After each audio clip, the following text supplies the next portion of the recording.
Ya kongeye kubaha ikaze bakunzi b'Ingiro TV, nimwe bakunzi bacu kandi nimwe dukesha abasubscribers bose tumaze kugira kabisa. Nk'ibisanzwe ndi umuhungu wanyu Nsabimana Cedric Rukundo aka NCR. Ndagira ngo mbabwire ko muri wikendi hari imiriro kabisa, hari imiriro ikomeye cyane. Yiyatsaga nta kibiriti kabisa, ntabwo byagomberaga ikibiriti kugira ngo imiriro yabonetse muri iyi weekend mu match yose yabaye, ngo imiriro ibashe kwaka, nta kibiriti byasabaga rwose, dore ko amakipe yagiye yasurana muri handball, muri rya rushanwa rya Coupe du Rwanda 2025 ryaje kuba rikomeza, aho kuwa gatandatu hari gukinwa kimwe cya kabiri kirangiza kugira ngo hashakishwe amakipe azahurira kuri final, ubundi agacakirana ibintu bikaryoha cyane.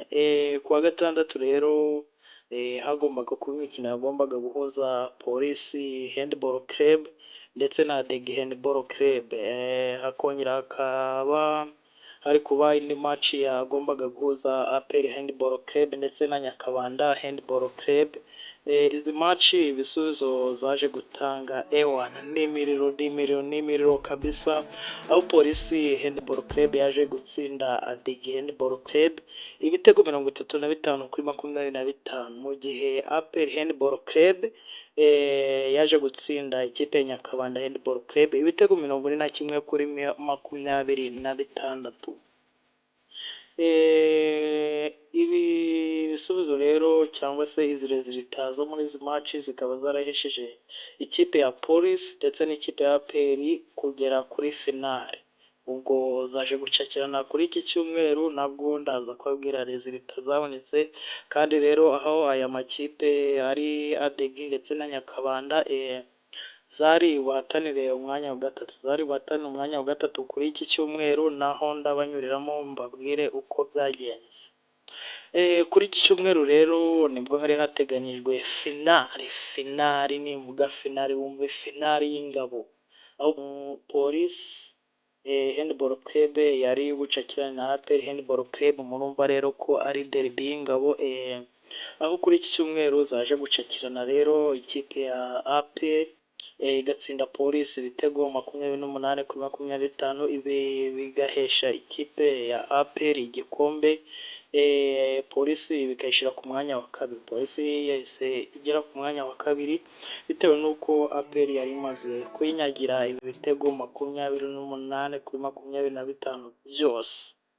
Ni ukuvuga ngo rero ikipe ya APR yafashe ikipe ya Police yikubita mu ifatangwe kabisa, irayunamisha yivisha imyuna hariya kuri stade ya Kimisagara Youth Center kabisa, benshi muhazi nko kuri Maison de Jeunes.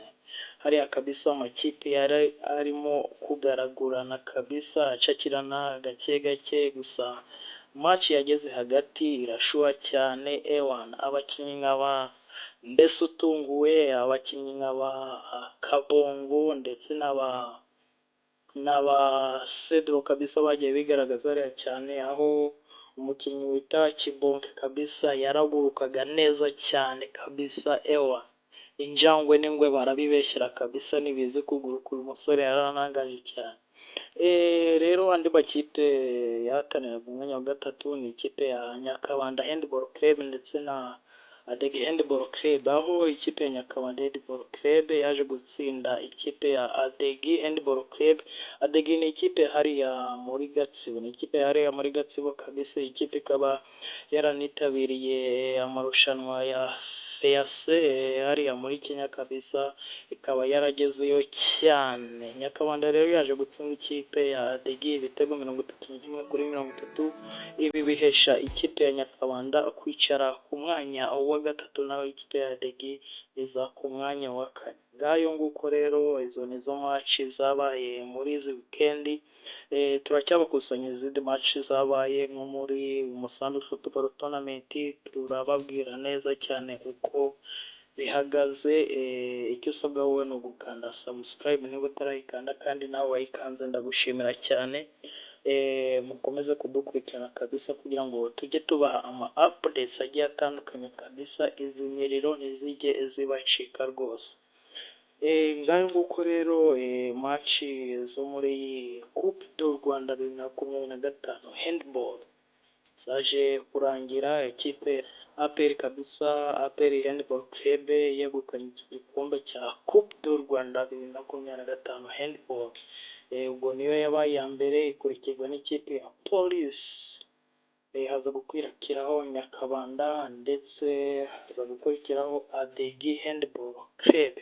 Aya makipe yose rero akaba ariyo yaje kuba akina muri iyi weekend, ndetse n'ibindi bitandukanye tuzajya tubibagezaho cyane. Iyi ni Ingiro TV, njye ndi Nsabimana Cedric Rukundo aka NCR. Mugire ibihe byiza, asante asante.